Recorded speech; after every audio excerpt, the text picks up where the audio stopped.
RTB Bor plovi ka strateškom partnerstvu. Mora jer državi duguje gotovo €1 milijardu, a zapošljava 5.000 ljudi. Vlasnička struktura se mora promeniti i mora se pojaviti partner, već vidjet ćemo koji će oblik, bit će dogovoren do kraja godine i objavljen početkom sljedeće godine. A to neće biti profesionalni menadžment. Za Borski bakar i zlato stiglo je 7 ponuda.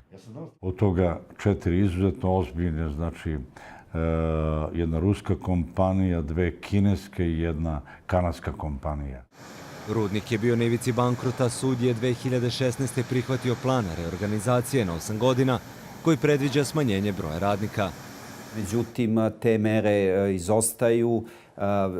Ovo preduzeće dalje posluje s prevelikim brojem zaposlenih, a vidimo da stari menadžment i dalje jeste prisutan i rukovodi preduzeće.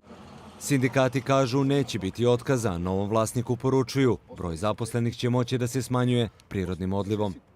Ako budući vlasnik ili strateški partner teo da smanji broj radnika, on će moći to samo na jedan jedini način, a to je da poveća otpremninu. Što je otpremnina socijalnim programom veća, to će veći broj radnika da se prijavi. Poslovanje rudnika zavisi od cene bakra na svetskom tržištu koja varira. Stabilno poslovanje ostvaruje se kroz otvaranje novih nalazišta ruda. U Ministarstvu energetike Srbije kažu da bi otvaranje novih nalazišta bakra, odnosno otkrivki, koštalo oko €0,5 milijarda. RTB taj novac nema, a vlada Srbije ne želi da finansira takav projekat. Ekonomisti zaključuju, nije bilo novca ni za modernizaciju, zbog čega se mora naći strateški partner.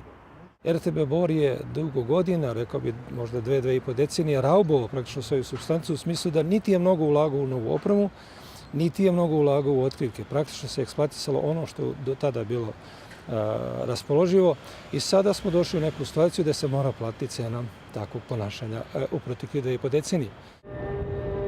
RTB za 11 mjeseci ostvario prihod od €112 miliona. To preduzeće ima direktan uticaj na izvoz i BDP Srbije. Promjene u poslovanju traže i svetski kreditori. Đorđe Kostić, Al Jazeera, Bor.